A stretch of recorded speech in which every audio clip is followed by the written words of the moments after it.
نحمد نصلی علی رسول الکریم اما بعد اعوذ باللہ من الشیطان الرجیم بسم اللہ الرحمن الرحیم وَلَقَدْ أَرْسَلْنَا مُوسَىٰ بِآيَاتِنَا إِلَىٰ فِرْعَوْنَ وَمَلَائِهِ فَقَالَ إِنِّي رَسُولُ رَبِّ الْعَالَمِينَ فَلَمَّا جَاءَهُم بِآيَاتِنَا إِذَا هُم مِّنْهَا يَضْحَكُونَ وَمَا نُرِيهِم مِّنْ آيَاتٍ إِلَّا هِيَ أكبر من أختها وأخذناهم بالعذاب لعلهم يرجعون وقالوا يا أيها الساحر ادع لنا ربك بما عهد عندك إننا لمهتدون فلما كشفنا عنهم العذاب إذا هم ينكثون ونادى فرعون في قومه قال يا قوم أليس لي ملك مصر وهذه الأنهار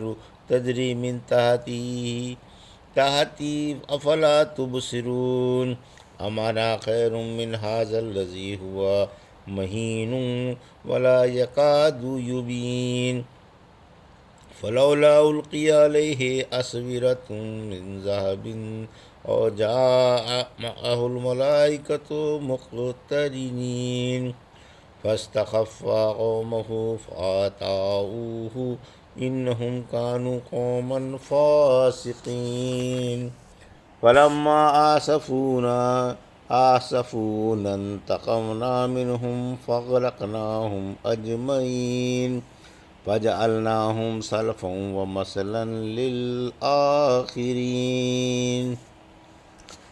ابھی آپ نے سورہ زخرف کی آیت 46 سے 56 کی تلاوت سماعت فرمائی۔ ان آیتوں کا ترجمہ اور تفسیر اس طرح ہے: وَلَقَدْ أَرْسَلْنَا مُوسَىٰ بِآيَاتِنَا إِلَىٰ فِرْعَوْنَ وَمَلَائِهِ فَقَالَ إِنِّي رَسُولُ رَبِّ الْعَالَمِينَ آیت 46۔ فَلَمَّا جَاءَهُم بِآيَاتِنَا إِذَا هُم مِّنْهَا يَضْحَكُونَ آیت 47۔ وَمَا نُرِيهِم مِّنْ آيَاتٍ إِلَّا هِيَ أَكْبَرُ مِنْ أُخْتِهَا وَأَخَذْنَاهُم بِالْعَذَابِ لَعَلَّهُمْ يَرْجِعُونَ آیت 48۔ وقالوا یا ایہا الساحر ادع لنا ربک بما عہد عندک اننا لمہتدون آیت 49۔ فلما کشفنا عنہم العذاب اذا ہم ینکثون آیت 50۔ ترجمہ: ہم نے موسیٰ کو فرعون اور اس کے سرداروں کے پاس میں اپنے دلائل کے بھیجا تھا۔ انہوں نے کہا کہ میں رب العالمین کا پیغمبر ہوں۔ پھر جب وہ ان کے سامنے ہمارے دلائل لائے تو وہ ان پر بے ساختہ ہنسنے لگے، اور ہم انہیں جو بھی نشانی دکھاتے تھے وہ دوسری نشانی سے بڑھ چڑھ کر ہوتی تھی، اور ہم نے انہیں عذاب میں پکڑ لیا تاکہ وہ لوٹ آئیں، باز آ جائیں۔ بولے اے جادوگر، ہمارے لیے اپنے رب سے دعا کر جس کا اس نے تجھ سے وعدہ کر لیا ہے، ہم ضرور راہ پر آ جائیں گے۔ پھر جب ہم نے ان سے عذاب ہٹا لیا اسی دم انہوں نے اپنا عہد توڑ ڈالا۔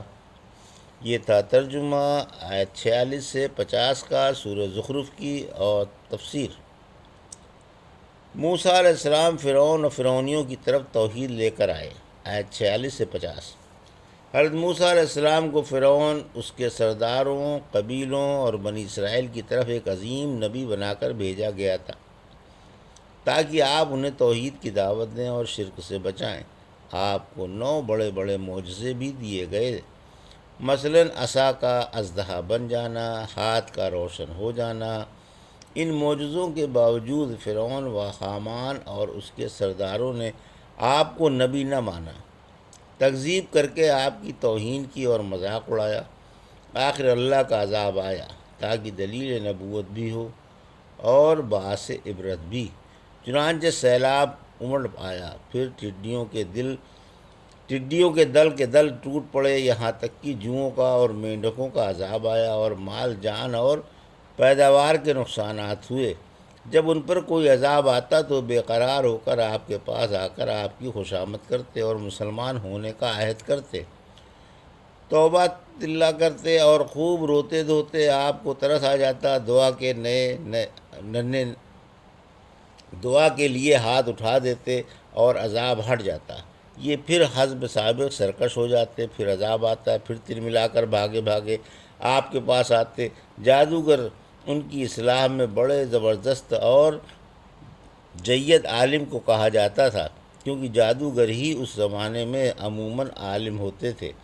اس زمانے میں جادو بڑا نہیں سمجھا جاتا تھا، بلکہ عزت کی نگاہ سے دیکھا برا نہیں سمجھا جاتا تھا بلکہ عزت کی نگاہ سے دیکھا جاتا تھا۔ گویا ان کی اصطلاح میں یہ عزت کا خطاب تھا۔ طنزیہ آپ کو جادوگر نہیں کہا گیا تھا۔ اگر طنز مقصود ہوتا تو غرض کا مقام نہ ہوتا۔ چونکہ انہیں اپنا کام نکالنا تھا، اس لیے آپ کو عزت والے خطاب سے پکارتے تھے۔ ہر دفعہ اپنے مسلمان ہونے کا وعدہ کرتے اور یہ بھی کہہ دیتے کہ اسرائیلی آپ کے ساتھ کر دیے جائیں گے۔ پھر جب آپ کی دعا سے عذاب ٹل جاتا تو پھر وہی سرکشی ہوتی اور وہی ادھم مچاتے، نہ وعدہ شکنی کی پرواہ ہوتی اور نہ قول و قرار کا خیال، جیسا کہ پہلے کئی بار بیان ہو چکا۔ وَنَادَىٰ فِرْعَوْنُ فِي قَوْمِهِ قَالَ يَا قَوْمِ أَلَيْسَ لِي مُلْكُ مِصْرَ وَهَٰذِهِ الْأَنْهَارُ تَجْرِي مِن تَحْتِي أَفَلَا تُبْصِرُونَ۔ آیت 51۔ أَمْ أَنَا خَيْرٌ مِّنْ هَٰذَا الَّذِي هُوَ مَهِینٌ وَلَا يَكَادُ يُبِینُ۔ آیت 52۔ فَلَوْلَا أُلْقِیَ عَلَيْهِ أَسْوِرَةٌ مِّن ذَهَبٍ أَوْ جَاءَ مَعَهُ الْمَلَائِکَةُ مُقْتَرِنِینَ۔ آیت 53۔ فاستخف قومه فأطاعوه إنهم كانوا قوما فاسقين۔ آیت 54۔ فلما آسفونا انتقمنا منهم فأغرقناهم أجمعين۔ آیت 55۔ فجعلناهم سلفا ومثلا للآخرين۔ آیت 56۔ ترجمہ۔ فرعون نے اپنی قوم میں ڈھنڈورا پٹوا دیا اور کہنے لگا، بھائیو، کیا مصر کا علاقہ میرا نہیں اور میرے نیچے یہ نہریں بھی بہہ رہی ہیں؟ کیا تم دیکھتے نہیں؟ بلکہ میں اس شخص سے بدرجہ بہتر ہوں جو حقیر ہے اور صاف بیان بھی نہیں کر سکتا۔ اس پر سونے کے کنگن کیوں نہیں ڈال دیے گئے یا صف باندھ کر اس کے پاس فرشتے کیوں نہیں آئے؟ اس نے اپنی قوم کو بیوقوف بنایا اور انہوں نے اس کا کہنا مان لیا۔ یقیناً یہ سب کے سب نافرمان تھے۔ پھر جب انہوں نے ہمیں غصہ دلایا تو ہم نے انہیں کیا گزرا اور پچھلے لوگوں کے لیے نمونہ بنا دیا۔ یہ تھا ترجمہ آیت 51 سے 56 کا تفسیر۔ فرعون زبان زوری سے موسیٰ علیہ السلام پر فوقیت جتانے لگا، یعنی فرعون نے اپنی قوم کو جمع کر کے ان سے خطاب کیا اور شیخی بغاری کی، میں تنہا ملک مصر کا بادشاہ ہوں، تم دیکھتے نہیں میرے وسیع باغوں میں اور قلعہ معلیٰ میں نہریں جاری ہیں، میری گنتی عزت و عظمت ہے، میری کتنی عزت و عظمت ہے اور کیسی وسیع سلطنت ہے۔ اب موسیٰ کو دیکھو، یہ بھی حقیر ہے اور اس کے عقیدت مند بھی حقیر ہیں۔ دوسری جگہ ہے سورہ نازعات کی آیت 23 اور 24 میں اس نے سب کو جمع کیا اور ان سے بلند آواز سے خطاب کیا کہ میں تم کا سب سے اونچا رب ہوں۔ آخر اسے اللہ نے یہاں اور وہاں کے عذابوں میں جکڑ دیا۔ فرعون یہ دکھانا چاہتا تھا کہ میں موسیٰ علیہ السلام سے بہتر و برتر ہوں، مقابلہ کر لو، حالانکہ یہ بات قطعی جھوٹ تھی۔ بھلا کیا فرعون اور کیا اس کی حقیقت، کیا پدی اور کیا پدی کا شوربہ دنیا میں سب سے افضل انبیاء ہیں اور انبیاء میں افضل اولو العزم پیغمبر ہیں، جن میں حضرت موسیٰ علیہ السلام بھی ہیں۔ پھر بھلا یہ ملعون کیسے حضرت موسیٰ علیہ السلام سے بہتر و برتر ہو سکتا تھا؟ دراصل وہ قوم پر روغن قاز مل رہا تھا اور ایک جھوٹا مسودہ گڑھ کر لوگوں کو اپنی برتری کا یقین دلانا چاہتا تھا۔ پھر فرمایا کہ فرعون نے کہا موسیٰ صاف نہیں بول سکتے۔ یہ بھی بے ایمان فرعون کا سراسر جھوٹ ہے کہ موسیٰ علیہ السلام صاف نہیں بول سکتے اور اپنے خیالات پورے طور سے اظہار کرنے پر قادر نہیں۔ کہا جاتا ہے کہ آپ نے چھٹپنے میں منہ میں آگ کا انگارہ لے لیا تھا جس سے زبان جل گئی تھی، اسی کا اثر زبان پر باقی تھا اور قدر لکنت تھی۔ فرعون کا یہ فریب اور قوم کو دھوکہ دینا اور محض پروپیگنڈا ہے۔ ورنہ حضرت موسیٰ علیہ السلام صفائی سے صحیح بات کرتے تھے، آپ کے چہرے سے رعب ٹپکتا تھا، بڑے وجیح و باوقار اور ذی عزت معلوم ہوتے تھے، مگر فرعون نے آپ کو تعصب کی نگاہ سے دیکھا تھا اور قوم کے ذہن میں آپ کی برائی بٹھانی تھی، اس لیے اس نے یہ جھوٹ گڑھا۔ لکنت کے بارے میں یہ ہے کہ جب طور پر آپ کو نبوت ملی تو آپ نے اللہ سے دعا مانگی۔ سورہ طٰہٰ کی آیت 27-28 میں، اے اللہ میری زبان کی گرہ کھول دے تاکہ لوگ میری بات سمجھ لیں۔ آپ کی دعا قبول ہوئی اور زبان کی گرہ کھل گئی۔ اگر یہ بات بھی مان لی جائے کہ آپ کی زبان میں قدرہ لکنت باقی تھی، کیونکہ دعا میں آپ نے یہی فرمایا تھا کہ اتنی گرہ کھل جائے جس سے لوگ میری بات سمجھ لیں، تو یہ کوئی عیب کی بات نہ تھی۔ اللہ جسے جیسا چاہے بنا دے، اس میں کون سا عیب ہے؟ مجموعہ نبوت کی نشانیاں، آیت 53 سے 55۔ یعنی اگر موسیٰ علیہ السلام نبی ہیں تو اس پر آسمان سے سونا کیوں نہیں برستا؟ میرے ہاتھ میں سونے کے کنگن ہیں اور یہ اللہ کا نبی ہو کر بھی خالی ہاتھ ہے۔ میرے خزانے سونے سے بھرپور ہے اور اس کے پاس تھوڑا سا بھی سونا نہیں۔ یہ تو محض مفلس و قلاش ہے۔ خیر سونا نہ صحیح، کم از کم اس کے ساتھ فرشتے ہی ہوتے جو ہمیں یقین تو دلا دیتے کہ موسیٰ علیہ السلام اللہ کے نبی ہیں۔ خلاصہ یہ کہ اس نے اپنے مکر و فریب سے قوم کو اپنا ہم خیال بنا لیا۔ فاسق ہمیشہ شیطانی پکار پر لپکتا ہے، کیونکہ قوم فاسق تھی اس لیے فاسق کی پکار کی طرف لپکی اور اسی کی بات باور کر لی۔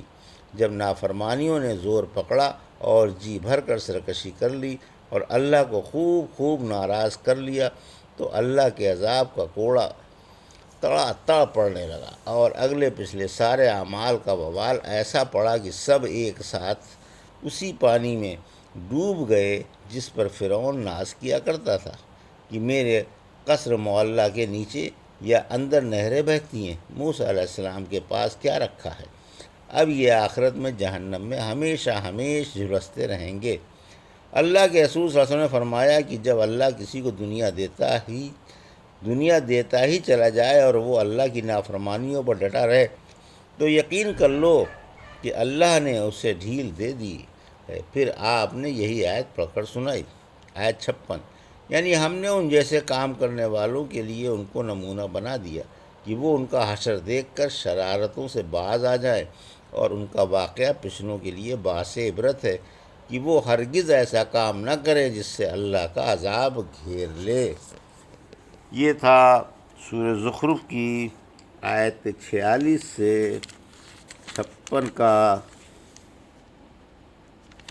ترجمہ اور تفسیر جو بھی آپ نے سماعت فرمائی۔